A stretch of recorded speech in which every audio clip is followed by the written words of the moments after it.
유승민 원내대표 사퇴 여부로 몸살을 앓고 있는 새누리당이 결국 내일 의원총회에서 유 원내대표의 사퇴 여부를 가리기로 했습니다. 여권의 내홍 사퇴 어디까지 갈지 신지호 전 새누리당 의원, 강훈식 동국대 겸임교수, 이경희 정치부기자 이렇게 세 분 모셨습니다. 어서 오십시오. 안녕하세요. 새누리당이 내일 오전 9시 긴급 의원총회를 열기로 했습니다. 유승민 원내대표의 사퇴를 권고하는 결의안을 논의하겠다. 신 의원님, 네. 일각에서는 유 원내대표의 사퇴를 현실화시키는 것 그런 조치 아니냐라는 의견이 나오는데요. 예, 월요일 최고위원회 끝나고 서청원 최고위원하고 20분간 별도로 만났고 또 김무성 당대표하고도 30분 거기서 이제 두 분이 김무성 서청원 두 분이 유승민 원내대표에게 명예로운 퇴진을 결단을 촉구한 걸로 보이는데요. 예. 유승민 원내대표의 경우에는요, 확고한 자기 또 정치 철학이 있는 것 같습니다. 뭔고 하니 원내대표는 의원총회에서 뽑아줬기 때문에 그쪽에서 그만두라고 하지 않으면 암만 대통령이 그만두라고 한들 나는 그만둘 수가 없다. 그러니까 이 내 개인이 함부로 할 수 있는 문제가 아니라 나름대로 그 절차적 민주적 정당성을 갖추고 진퇴 여부를 결정을 해야지 대통령께서 당의 최고 지도자라는 건 익히 다 알지만 네. 그래도 정당한 합법적인 그 절차가 있어야 되는 거 아니냐. 거기에 대한 또 나름대로 철학이 분명한 것 같아요. 그래서 의총에서 자기의 진퇴 여부가 가려지면 거기에 따르겠다. 그래서 그렇게 얘기하는 것 같습니다. 절차적인 민주주의를 강조하는 행보로 보이는데 어떻게 보십니까, 강 교수님? 그렇죠. 그러니까 그 박근혜 대통령께서 사실은 이 여당의 원내대표를 찍어내기 하듯이 사실은 표현하신 건데요. 그렇게 한 것을 그냥 유승민 원내대표가 받기에는 160명의 의원들에서 뽑힌 거고 그렇기 때문에 바로 자기가 나가는 건 적절하지 않다. 그래서 사실은 이제 대통령이 심기가 불편하고 어려운 부분에서 사과를 했다 이런 생각을 하고 있는 거죠. 그리고 본인의 진퇴 여부는 어쨌든 의총이 시작해서 의총에서 마무리 지어야 된다라고 판단한 것 같고요. 근데 이런 과정이 이제 처음부터 사실은 어떤 의미로 보면 유승민 원내대표는 입장이 달라진 게 없다. 제가 볼 때는 형식과 내용에서 형식의 측면에서는 의총, 내용의 측면에서는 내가 물러나야 될 이유 이 두 가지가 만족해야 되는데 물러날 이유는 없다라고 본인이 쭉 일관되게 이야기해왔고 형식의 입장에서는 의총 내지는 본인의 자진 사퇴만 남은 형국이었습니다. 근데 이제 그 의총을 아직까지도 고수하고 있고 본인의 입장은 달라진 게 없다라고 이야기하고 있는 거죠. 이 기자, 사실은 권고안의 제목이 당의 미래와 박근혜 정부의 성공을 위한 원내대표 권고 결의안입니다. 사실 제목, 결의안 내용만 보면 이미 사퇴를 정해놓은 것 아니냐라는 얘기가 나올 수 있는데 어떻게 기자들은 분석하고 있습니까?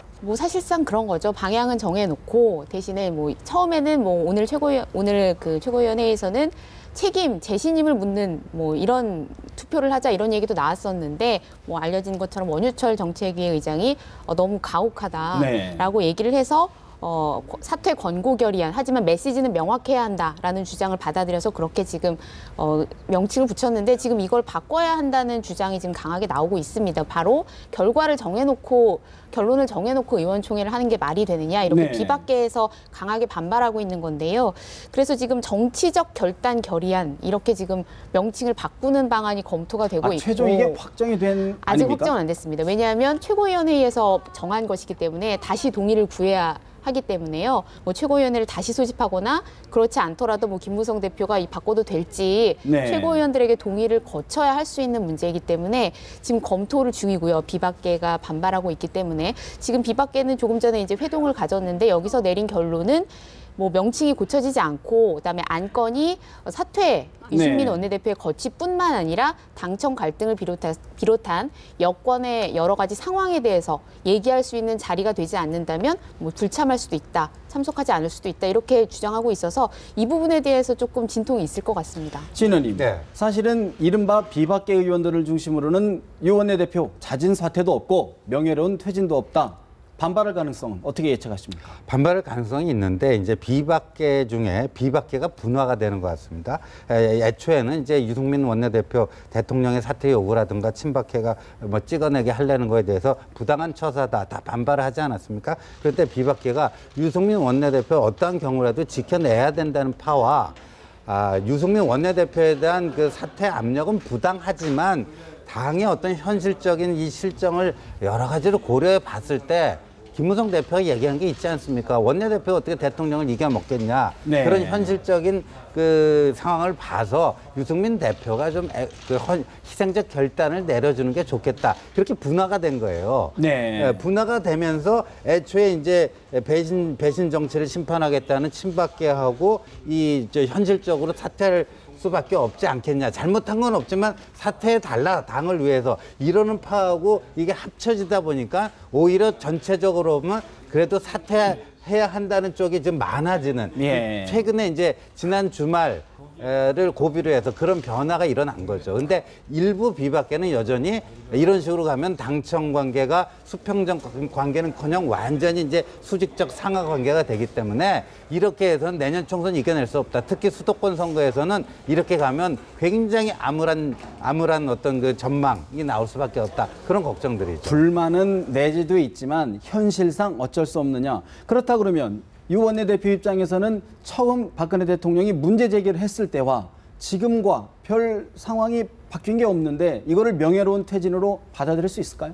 유승민 원내대표 입장에서 달라진 게 없는데 확실히 지난 주말을 거치면서 새누리당 의원들 사이에서 변화는 있었던 것 같습니다. 두 가지 측면에 있었던 것 같은데요. 한 가지는 지금까지는 친박 대 비박 이런 구조였는데 친박 또 비박이 아니라 친유 그리고 현실론계가 존재하는 것 같고요. 김무성 대표를 중심으로 이 현실론계가 입장을 서서히 좀 정해가고 있는 것 같다. 그러니까 현실적으로 아까 친 의원님 잠깐 말씀하셨지만 현실적으로 어쩔 수 없는 거 아니냐.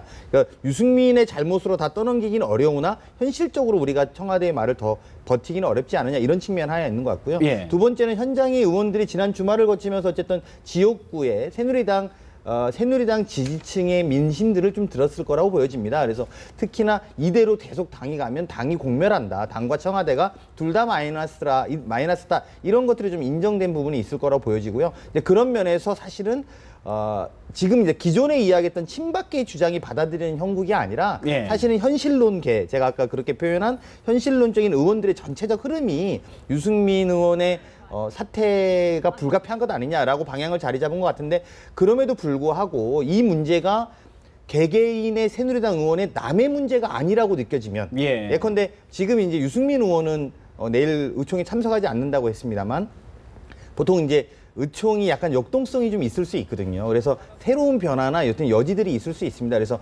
의원들 사이에서 공감으로 정리가 될 것인지 아니면 또 다른 기류가 형성될지는 내일까지 좀 봐야 될 것 같습니다. 그런 현실론의 기류가 박근혜 대통령의 완강한 입장 때문에 그럴까요? 아니면은 내년 총선의 어떤 불가피성, 어떤 쪽이 더 기류가 세다고? 두 가지가 다 있는 거죠. 그러니까 일부 의원들은 박근혜 대통령의 완강한 흐름 때문에 현실적인 걸 인정하는 거고 또 특히 충청권 의원들이 지금 친박의 앞에 서서 이렇게 공격들을 하지 않습니까? 이거는 어떤 의미로 보면 총선에서 박근혜만으로 선거를 치러도 우리는 박근혜란 이름만으로 선거를 치러도 문제가 없다고 생각하시는 분들이 충청권 의원이세요. 하지만 수도권 의원들의 생각들은 좀 다르죠. 박근혜 대통령 플러스 유승민 의원의 어떤 좀 뭐라고 할까 중도적 성향 이걸 네. 보태야지만 될 것이다.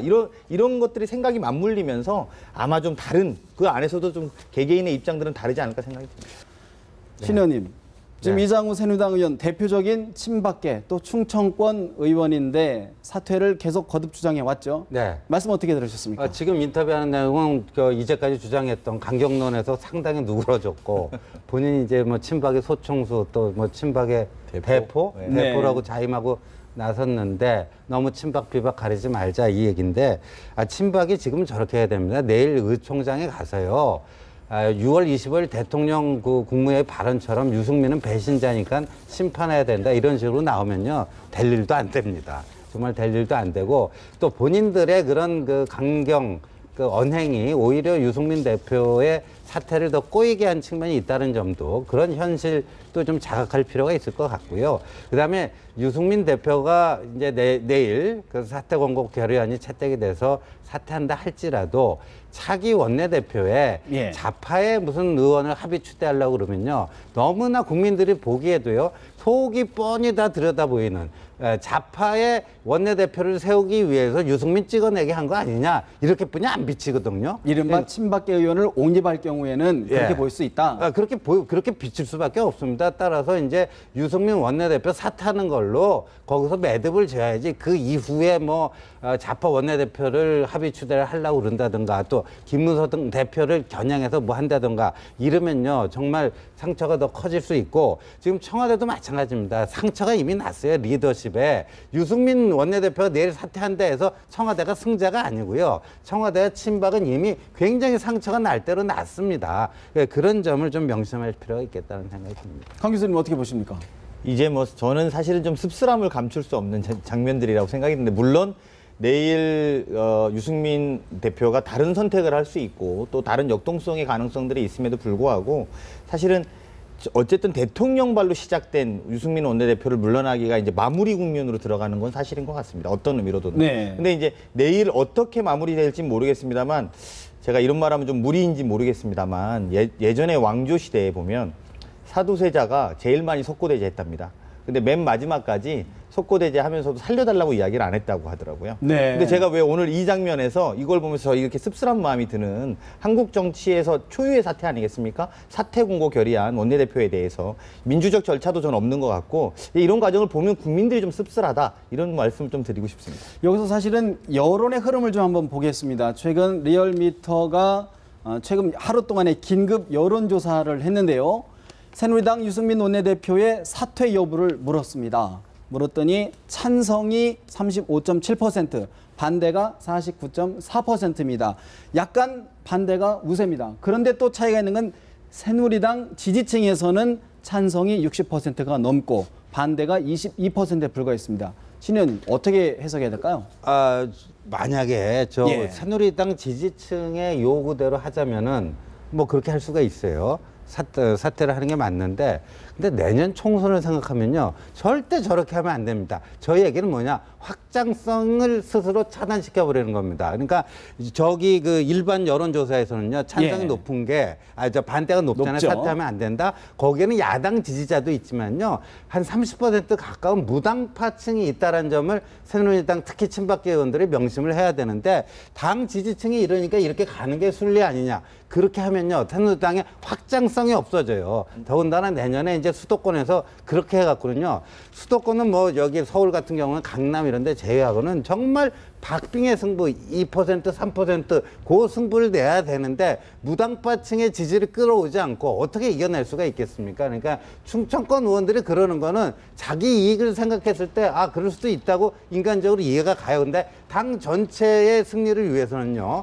수도권이 전체 의석의 절반입니다. 그다음에 선거구 조정을 하고 나면 수도권 의석은 더 늘어나게 네. 돼 있어요. 그다음에 당이라는 건 정치라는 건 하여간 외연을 확장하고 지지자를 한 명에도 늘려야지 성공하는 거 아니겠습니까? 그런 점에서는 당 지지층만의 여론을 보자 이런 얘기는 좀 안 맞죠. 그런 의견이 바로 유승민 원내대표의 사퇴를 반대하는 바탕에 깔려 있었던 의견들이었던 거죠. 그렇죠. 그러니까 아까 보면 새누리당에서 그 사퇴를 찬성하는 분이 62% 정도 되잖아요. 네. 근데 보통 평균 새누리당의 당 지지율이 40%라고 보면 실제 국민에서는 한 24% 정도. 즉 바꿔 말하면 현재 대통령을 완전히 지지하시는 분들 중심으로 해서 사퇴를 해야 된다고 느끼고 있는 것이고요. 일반 지지율 한 50% 가까이 반대하시지 않습니까? 저게 다 야당이 있는 게 아니라 세력 교체를 바라는 야당을 플러스해서 세력 교체. 과거에 보면 이명박 정부 때 박근혜 대표 당시 대표를 지지하는 층들도 이 세력 교체로 보는 또 다른 의미의 정권 교체로 보는 그런 축처럼 유승민이 더 그 자리를 지켜야 된다는 분들은 야당표도 있겠지만 거기에 추가해서 세력 교체 거기에 더해서 새누리당의 변화를 요구하는 흐름까지 좀 담겨져 있다. 그렇게 봐야지 합리적인 계산일 것 같고 더군다나 이 국민들이 점점 자리를 유지해야 된다는 게 높아지는 것. 즉 물러나지 말아야 된다는 의견이 높아진다는 지점들도 이게 명분과 원칙에서 국민들이 납득하기 어려운 상황이다. 이렇게 생각이 듭니다. 이 기자, 사실은 김무성 대표의 어떤 행보, 어떤 거를 보고 참 비판한 목소리가 많았는데 어제 유승민 원내대표를 30분가량 독대를 했다는 거 아니겠습니까? 네. 의견 교감이 이루어졌을까요? 네, 어제를 기점으로 이제 김무성 대표도 해결해야 된다, 이제 끝내야 된다고 이제 확신을 한 것 같은데요. 특히 이제 본회의 이후에 나가면서 이제는 뭐 움직여야 되지 않겠냐 이런 의중을 기자들에게 밝히기도 했습니다. 예. 뭐 유승민 원내대표를 만난 건 그 전이었고 아침 회의 끝나고 서청원 최고위원이랑 독대한 이후에 바로 이제 김무성 대표가 한 30분 정도 배석자 없이 만났는데요. 뭐 마지막으로 이제 입장을 확인하고 자신의 상황, 예. 자신이 이제 나서겠다는 의지를 전달을 하면서 이제 압박을 한 것으로 보입니다. 뭐 이 자리에서 뭐 유승민 원내대표가 의총에서 목을 쳐달라 뭐 이런 얘기를 했다는 보도도 나오기는 했지만 확인은 안 되는데요. 네, 김무성 대표는 그런 멘트는 없었다고 부인을 했습니다. 하지만 유승민 원내대표가 뭐 의원총회를 열어달라 이런 의지를 의원총회에서 의원들의 뜻을 들어보겠다, 그리고 뭐 결정을 하든가 하겠다 이런 의지를 전달한 건 맞는 것 같고요. 예. 그 의견을 바탕으로 확인을 하고 밤에 이제 긴급 최고위원회를 유승민 원내대표를 제외하고 최고위원들을 불러서 소집을 했습니다. 이 자리에서 이제 의원총회가 불가피하다, 열는 게 좋겠다 이런 의견을 전달해서 오늘 아침에 최종적으로 결정을 하게 됐다는. 신 의원님, 네. 사실은 이번 유승민 원내대표의 사퇴 논란, 그 다음은 김무성 대표다라는 논란이 또 가시지 않고 있습니다. 그 새정치민주연합의 박지원 의원 같은 경우가 과거 18대 국회에서 김무성 대표하고 같이 여야 원내대표를 하면서 두 분의 친분 관계가 상당하고 두 분 다 아주 노련한 정치 구단들 아니겠습니까? 근데 박지원 의원은요, 그러니까 김무성 대표 굉장히 걱정해주고 생각해주는 그런 멘트 같은데 사실은 박지원 의원이 굉장히 노회한 분 아니에요. 그러니까 여권의 어떤 뭐랄까, 그 싸움을 좀 분화를 좀 부추기는? 싸움을 네. 좀 붙이는 그런 의도도 숨어 있다 이런 생각이 드는데, 근데 박지원 의원의 그 전망이 맞을 수도 있다고 봐요. 그건 앞으로 친박하기에 나름이에요. 친박하기 예. 나름인데, 근데 이제 1차적으로 유승민을 찍어놨으니까 이제 최종 타깃은 김무성이다. 당권까지 이참에 싹 갈아버리자 그랬는데요. 한번 우리가 상식적으로 생각해봐요. 지금 집권 3년 차 아닙니까? 집권 2년 차 때 비박 지도부가 등장한 거예요. 역대 여권 역사에서 없었습니다. 근데 2년 차에도 못한 일을 3년 차에 할 수가 있겠습니까? 더 힘들어지죠. 그렇지 않습니까? 배수진을 치고 나오는 거 아닙니까? 그러니까 대통령의 힘이라는 건요, 당선된 순간 최고점을 치고 나서 점점 시간이 갈수록 좀 빠지는 거 아닙니까? 이거는 하나의 법칙 아닙니까? 예외 없는 법칙이라고요. 근데 2년 차에 못 해낸 일을 3년 차에 할 수가 없고, 물론 뭐 어떻게 또 새로운 반전이 일어날 수는 있겠지만, 근데 이거 자칫 잘못하면요, 예. 친박은 오히려 쪼그라들고 대통령의 레임덕을 방지하기는커녕 가속화시키는 정말 소탐 대실의 우를 범할 수 있다는 점을 친박 쪽에서 이번에 명심을 좀 해야 될 것 같습니다. 사실 강 교수님, 이번 유승민 원내대표 만약에 사퇴 쪽으로 이제 결론이 나더라도 당내 갈등이 시작되는 시발점이 될 수도 있다라는 시각이 더 많은 거 아닙니까? 그렇죠. 제 2라운드가 시작된다고 보는 의견들이 많습니다. 일단 크게 보면 지금 현재 박근혜 대통령이 당의 총재가 아니면서, 그러면서 실제로 당내 기반에서 보면 친박의 세력이 약함에도 불구하고, 그리고 국민적인 여론에서 여론 지지도 밀리는데 원내대표를 물러나게 한 겁니다. 그렇기 때문에 국민들이 볼 때, 또는 당내 또는 여의도 정가에서 볼 때 그 다음번에는 김무성 대표에 대해서 이 세 가지가 다 안 돼도 이야기할 수 있다는 겁니다. 적어도. 이제 이렇다면 사실은 새누리당이 되게 굉장히 중요한 지점인 것은 이제 새누리당이 공당의 역할인지 아니면 박근혜 정당으로 가는지가 내일 어떤 의미에서 한 부분이 되고, 또 대다수의 수도권 의원은 그렇게 가면 안 된다고 생각하기 때문에 이 문제가 1라운드로 끝나는 게 아니라 2라운드에, 그러니까 새로운 국면을 맞을 가능성이 존재한다. 이런 건 예견되는 일인 것 같습니다. 신 의원님, 네. 사실은 박근혜 대통령의 득실도 좀 따져봐야 될 것 같은데, 박근혜 대통령 얻은 게 뭐고 잃은 게 뭘까요? 얻은 거는 별로 없고요. 잃은 게 많습니다. 명분도 잃었고요. 박근혜 대통령께서 이제 그 평의원 시절부터 정당 민주화를 굉장히 강력하게 주장을 했고, 특히 이회창 그 한나라당 총재 시절 너무 1인 지배 정당이다, 이런 제왕적 총재 이런 거 없애야 된다, 총재직 자체를 없애자, 이런 과감한 정당 민주화 주장을 하신 분이에요. 근데 지금 와서 이렇게 한다는 거는 본인의 과거 행적하고도 안 맞기 때문에 명분상으로도 안 맞고, 그다음에 실리 유승민 원내대표 그만두게 한 게 실리인가? 그러면 그 그 후임 원내대표가 예. 누가 될지도 모르는 상태에서 만약에 비박계가 된다 그러잖아요. 예. 얻는 실리도 없어요. 그 명문도 없고 실리도 없고 지금은 말이에요. 어차피 손실이 발생했어요. 그러니까 그 주식으로 따지면요. 손절매를 해야 돼요. 로스컷을 해서 이 손실 관리를 해야지 이걸 가지고 뭐 어떤 이겨보자 이런 관점에서 접근하면요. 오히려 손실 관리에 실패할 수가 있다는 근데 박근혜 대통령 입장에서는 현재 집권 3년 차가 마지막 골든 타임이다라고 보이는 상황에서 유승민 원내대표를 유승민 대표만 아니라 그러면 정책 추진할 수 있다. 그런데요, 이렇게 좀 보자고요. 박근혜 대통령의 임기가 이제 2년 5개월이 지났습니다. 유승민 의원이 원내대표란 게 그 2년 5개월 중에 몇 달이죠? 5개월입니다. 지난 2월에 됐어요. 그것도 잘 하던 이완구 원내대표를 국무총리로 발탁이 돼서 유승민 의원이 원내대표가 되게 된 겁니다. 그러면 그 전에 2년 동안은 누가 원내대표를 했는가? 최경환 부총리가 했고요. 이완구 전 총리가 원내대표를 했습니다. 그야말로 박근혜 대통령 입장에서 보면 말을 아주 잘 듣고 본인의 뜻을 잘 헤아리는 충신들이에요. 그 충신들이 원내대표를 했는데 지금 박근혜 대통령께서 국무회의 석상에서 통과 안 되고 있는 일자리 창출법이라고 하는 거로 그 당시 그 원내대표 때는 통과가 됐냐고요. 그러니까 모든 것을 유승민이 원내대표를 했기 때문에 모든 게 발목 잡혔다. 이렇게 얘기하는 거는 과장이죠. 그렇다 그러면 강 교수님, 네. 사실 박근혜 대통령 입장에서는 이래저래 진퇴양난의 어려움에 처해 있는 것 같은데 어떻게 풀어가야 될까요?